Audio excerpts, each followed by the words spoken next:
Hi everyone! Welcome in to Facebook Live. Oh, look who is here on my couch. This is your couch? I didn't know this was your couch. I thought this was US your couch. stars. Cool decorations. Yes, and we've got a couple beers here, a little Budweiser, because we are in the Budweiser suite, talking a little Copa America. And, of course, Megan Rapinoe, world champion, Olympic gold medalist. Love it, Ann. And U.S. Soccer Hall of Famer Eric Wynalda. We're not particularly sure why, but I'm in that. We're not sure how you got in the Hall of Fame, but hey, you're there, so you're staying for a while. Jill. And so many things to talk about with Copa America. We've got the final today, we've got Argentina, Chile, and the United States. A respectable fourth place finish, of course, last night, losing to Colombia. But for you guys, as U.S. soccer players, when you watch this team where it is now, are you happy with the state of affairs of coming fourth at Copa America? Oh God. Okay, you want to go first because you're used to winning. You're just like you guys win everything, and we come in fourth and go, yeah, it's not ninth. I'm happy with fourth. I'm very happy with fourth. Okay, go on. I'm happy with fourth when you've got quality like Chile and Argentina. Brazil's out. El Tri's out. Ecuador's out. I mean, I think that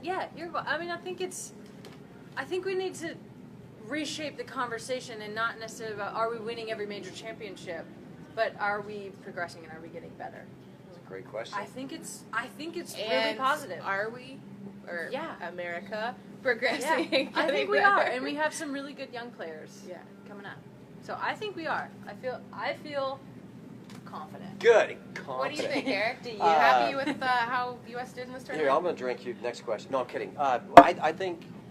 I think that coming in fourth is, if we're talking about progress, I mean, we were in the Copa America 21 years ago. We came in fourth, lost to Colombia. It's the same story. So I'd like to say that everything is going in the right direction, but I think that's the big question. Mm-hmm. I think if anybody steps away from that Argentina game, they say it's not the result. Okay, 4-0 was. Yeah. It's the way that we addressed it. It's the way that we played. We looked like we were scared. It was embarrassing for especially people that maybe didn't know a lot about soccer. So people that are tuning in for the first time, huge rating. Everybody's watching like, whoa, we just don't look that good. These guys are faster and better. And that was the mentality, I think. I think we went in thinking or respecting these guys too much. Our coach even said it. Klinsmann said that he thought that we weren't nasty enough. And there was no reason to... Jermaine Jones certainly did his part in that role. Well, Jermaine's was nasty and couldn't play in the game that we needed. We needed nasty. So, for us as Americans, I think that if we're judging it, are we going in the right direction? We really needed to see more. Yeah, the tactics were wrong. If you're going to go, don't try to outplay them. Don't try to hit them on the counter. Listen, disruptive. Be disruptive. Foul. Get in them. Be physical. Do whatever you can. Kick the ball away, pinch their nipple or something. Who knows? Wow. Hey, that is an interesting if you're going to play Argentina, hold on a second. I work for the men as well. Hey, guys, though, before we continue, if you want to comment or on any questions you want these two to answer, anything Copa America related, USA related, nipple related, of course. We know that now. But hot topics, Nagby, used properly, improperly. He wasn't used. Where is he? Well, I mean, one of the things that we've heard, and Klinsmann has alluded to this, is that he can't play in a big game. And my point is, put him in there so we can find out how good he is. And that's the thing is, was there an opportunity in this competition to really see what he was made of? And I think there was a couple of times within the tournament. Obviously, the red card really messed things up because I think he would have addressed that game differently. Getting a goal the way we did, Dempsey comes through again, but that may have been in the plan. And let's face it, he's German. He plans. He's already had tomorrow's breakfast. So he's one of those guys that his life is essentially very regimented. So he probably thought, okay, this is the perfect game to insert Nagby to find out, test him a little bit, hoping that we're winning 1 or 2-0, and then see where we can take it from there. And it didn't play out that way. So essentially, he never got that opportunity to really integrate into this. Megan, when you look at a third-place game, you're playing for third place. You're not playing for a championship. Why wouldn't you start him? See what he's got. Yeah. I would have. I'm not a head coach, but I would have put him in. Pulisic came in halftime of Argentina. I thought that was really good. I would have put Nagby in as well. If they're there, if they're already there, if you've selected them to the roster, you think they're going to be the future of this team, play them. Yeah. I mean, it's as an older player, maybe that would be frustrating for some of these players that maybe haven't earned it. But if Jurgen really thinks that these guys are the future of the team, put them in, play them. But I don't think he does. I don't think he does. I don't think he really believes that Nagy is the future. And my point is, you made a great point. He has to. Are you kidding me? This kid's fantastic. But, and get off of that idea that, he can't handle the pressure. He plays for Borussia Dortmund. He's 17 years old. And that's exactly what Klinsmann wants. He plays in the first team for Dortmund. I'm sorry if Pulisic might be a little bit more famous than you, Coach, but guess what? Put him on the field. Hot takes. I'm just saying that you can't get if your ego is dictating the conversation, then you got to bury it. Put the kid on the field. But problem, your point to the third place game, is you have to ask the question: Bedoya or Nagbe? And if you're trying to build for the future, if he put Bedoya on the field, then that was very telling to me. That he's basically said, Alejandro Bedoya is better than Nagbe in my eyes as a manager. And there's a lot of people out there, myself included, who disagree with that statement in itself. I understand that Bedoya will give you more on the defensive side of things, and he will run, and he will be disruptive, and he is great in certain games. But there was no excuse, in my opinion. None. To Megan's point, if you're going to find out what these guys are about, you have to test them. You have to put them. And a third-place game was perfect. And you don't test them by putting them in a game where you're winning 2-0 and tell them to hold the game. I mean, that's easier to do. Put them in a game where you want to win. You have to win. There's something riding on it. They need to do something more than just hold on. As a player, and you're a sub, let's say, and I'm your coach, and I come up to you and I say, all right, listen, you're going in. You're going to change the game. You're going to win the game for us. That doesn't happen. But it's like this. All right, just go out there. Good luck. Don't mess up. Whatever you do, don't mess up. Yes, no. I don't like that attitude. What about Tim Howard in there? We were talking a little bit about this. Brad Guzan had a very good tournament, for what he had to work with out there. And dealing with that relationship with the back line that, of course, we saw was probably one of the strong points of the U.S. But bringing Tim in, what was sort of the reason for that? I think it was, thank you. Yeah, the guy deserves a ton of respect for what he's accomplished for the national team and what his presence in that locker room is. Now, didn't have the best of seasons with Everton. He's now going to make his way to Colorado. And and that's a new chapter in his life, which I knew about way in advance. And I'm going to commend myself for being quiet. Of course, Eric. I'm surprised you haven't patted yourself on the back. I had a real estate agent. That's a humble brag about him knowing information. No. I had a real estate agent tell me that he was looking for ranches in Colorado. That's actually the best way to get the scoops. So find the real estate agent. Is it true? Yes, it's true. I guess he's going to live on a ranch. Anyway. Wow.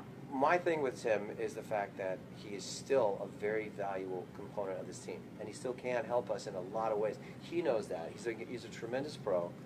I think it hurts your ego to get to the point in your career where you know that maybe your days are numbered, but that will serve him well if he takes care of his body, if he is a good pro, which I know he will be, and the opportunity comes where maybe Brad goes down. Maybe we need Tim Howard. Yeah, you never know, right? And he's taking care of all the other side of things. There's still enough respect in that locker room and enough trust from his back line that if Tim Howard's in the nets, I don't think anybody's saying, oh boy, we're in trouble. They were saying, well, at least we got Tim. Yeah. And he's still raw. So, Megan, going forward, you have to bring a player in that wasn't here, and you have to take a player out. Ooh. Add drop. Who are you adding? Who are you dropping? Who would I drop? Oh, God. You can make... Let's make two changes. Or the whole roster. Whole roster. Oh my gosh. Boy, that's a tough question. Yeah, who was like call him out. Who wasn't here that you thought maybe should be here, and who was here that shouldn't have been here? Is like Messi available for country? Yeah. Lexus or Tevez? Yeah. He's not even on the team.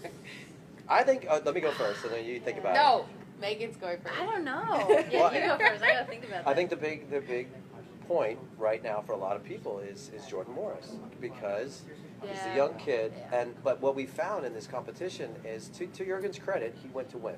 In his mind, he played this tournament as if I'm going to win every game. It was not a trial. It was not an experiment. He had the same lineup in the first 3 games, which he has never done. I think it happened since 1938. I mean, nobody's done that. Loss, So, to that point, I think get to the point. I want to know player. I want to know Jordan. names. I think Jordan probably would have been, and I don't think Wando makes the team. I think if it's a forward swap. I think he was surprised even that he made the team. Wando is an amazing forward who has scored a lot of tremendous goals. For his club, not necessarily. Yeah. Correct, and that's I love Wando, but we're not trying to say like hey, you're not good enough. But the reality is that when we get in the qualification process, you still need Wando. You still need that scoring touch when maybe the field isn't the best, and you need just a classic finisher who's going to get us to qualify. It will be the first time. That's always going to haunt him though, because of that one time that he needed to finish. Get over it. Here, have a couple of these, you'll be fine. So, but Jordan's a huge. I think if we really want to get to the bottom of it with Wando, is that the reality is he won't be the first player in the history of U.S. soccer to help us qualify but not make the roster. And that's a tough thing to manage for Jurgen Klinsmann, because I know Jurgen wants him around. There was an ex-player, his name was Ulf Kirsten, who played for Germany. And I know that Jurgen watches Wando and it reminds him of Ulf Kirsten because of the way he plays. Wasn't the fastest, wasn't the best, but he was a classic finisher. And I think that was just a component of the team that Jurgen wanted around. Perhaps is done. What do you think, Megan? Well, I think you're gonna go the old guard. I think we need to look at like what's our focus really. I think ultimately it's World Cup, right? World Cup 18. Where is it? Russia. Yeah. I won't be allowed to go for obvious reasons, but some people will be allowed to go. I think we need to, look at the younger players. We talked about this before, bringing those younger players in. Is Wando the future of the national team? It's too old to be the future. It's nothing against him. It's more what is our main goal. Boy, we're picking on Wando. Chris, we love you. It's not even about him. I mean, you take any of the older players, and if there's not younger players that are pushing those specific players, sure. Take a look at even like Jermaine Dempsey or Michael Bradley. Or even I still want Jermaine in there. Yeah, I agree. You take a look at a player like Jermaine, and you're like, no, he's going to continue to play. If he can accept a role that might be a little bit lesser, great. Dempsey's going to be there, but the rest of them. It's like, are we just going with it, or are we really going to make a push in these, 3 years leading up to the World Cup? Those hard Get decisions. these players big games. You talk about Nagny, doesn't have big games. Give him big games. Give Pulisic big games. Give Jordan Morris big games.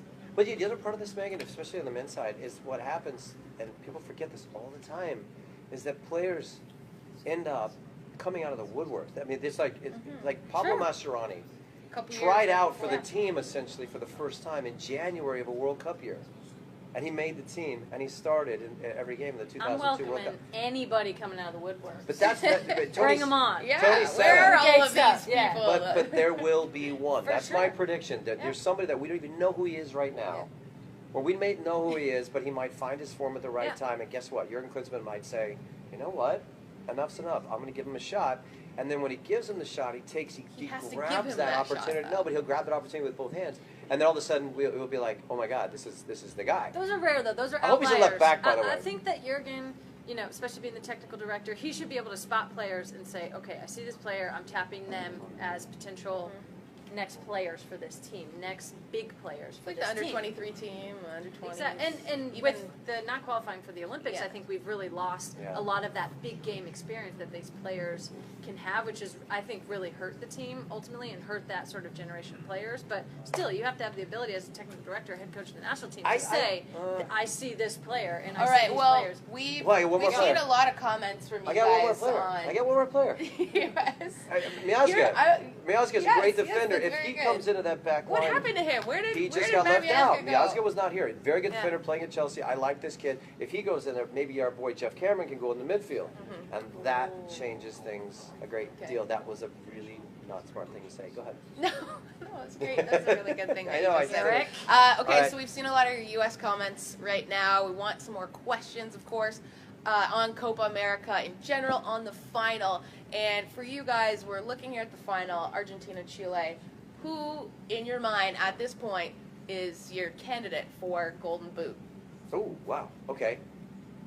Jeez, didn't Vargas score like 100 100? He's got to have 6 at least. So. What is the running right now? I should know this. We should know this. Vargas has done well. Messi, James did very respectable for Colombia. He's done. It really comes down to who scores today, really. And Yeah. I think if the reality is, it might very well be Vargas. Because could Vargas light up Argentina? Or at least score one? He's going to score when then Argentina's going to win.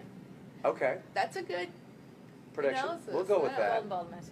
I don't know, because in a game like this is the one team that is not afraid of Messi. They know how to play against him. They are going to make it very difficult on him today. He will get double teamed. He is going to get harder than he's been hit in this entire competition. The first game was 2-1. Messi it's not is perhaps his most in form for Argentina right now. We know he's come under a lot of criticism at the international scene, not necessarily for Barcelona, but is he on? Like, is this his tournament to lose? He came in with a back injury. They were very cautious with him. They integrated him into the team. Obviously, the 19 minutes or whatever it was against Panama. He comes in and scores 3 goals. True. It was like, okay, he's fine. But the thing about Messi, which is very difficult to gauge, is he will play the game he's in. Everyone expects him to just be this guy that's just going to light it up and be a one-on-one guy. But when if he sees something, and this is the genius in the man, is that he will detach himself from the game. And then you can't help it. As a player, you take you let your guard down, because you say to yourself, okay, the best player in the world is 40 yards away, not 4. This is good. But then all of a sudden, and then 1 second later, one pass, and then your team is just wherever to go. Someone's foot in the box. Yeah, I don't think he's ever not in form. I know he's gone through periods, but when is he ever not? When can he never just get the ball? Even when he has a bad game, he has a flash moment and he ruins your day. I mean, it's a bad game by Messi standards. It's never a bad game. No. He hasn't played a bad game in probably his whole life. I mean, compared to everyone else, it's his to lose, in my opinion. Definitely. His to lose. How much pressure do you think he feels, not necessarily just for himself, but just in terms of Argentina's history in winning trophies, in that he's got to bring something home? But the fact that he basically is saying to himself, look, I don't have anything else to prove. I know how good I am.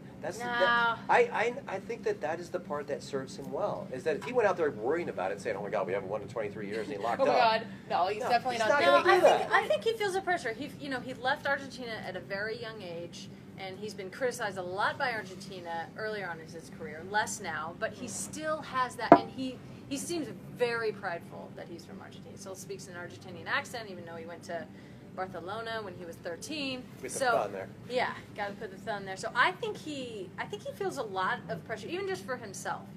Heavy is the crown. But he can handle it. He wants that maybe crown. you're right. He wants to shut shut Maradona. In the last 2 finals, of course, we know that this is a rematch. If you guys have to pick your keys to this game, before we do predictions, let's go through 2 things you think will make or break this game.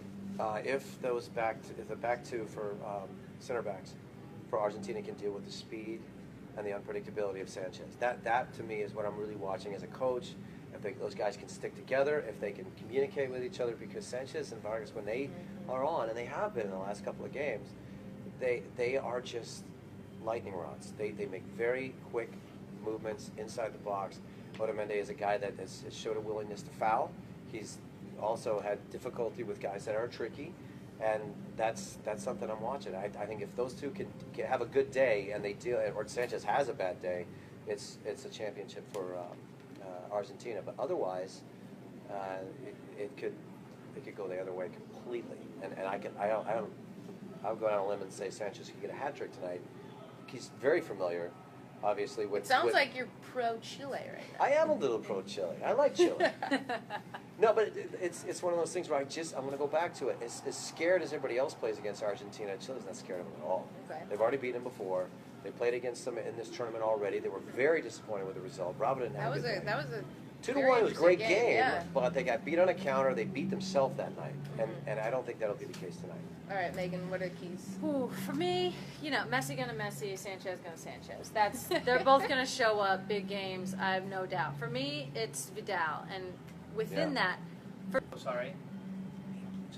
Yeah, I think those 2 players, Vargas on one side, and Vidal, and then Di Maria on the other, because all the other players. Di Maria plays. And Di Maria is back, of course, because he's been injured with an adductor injury since the 2nd game against Panama. Yeah.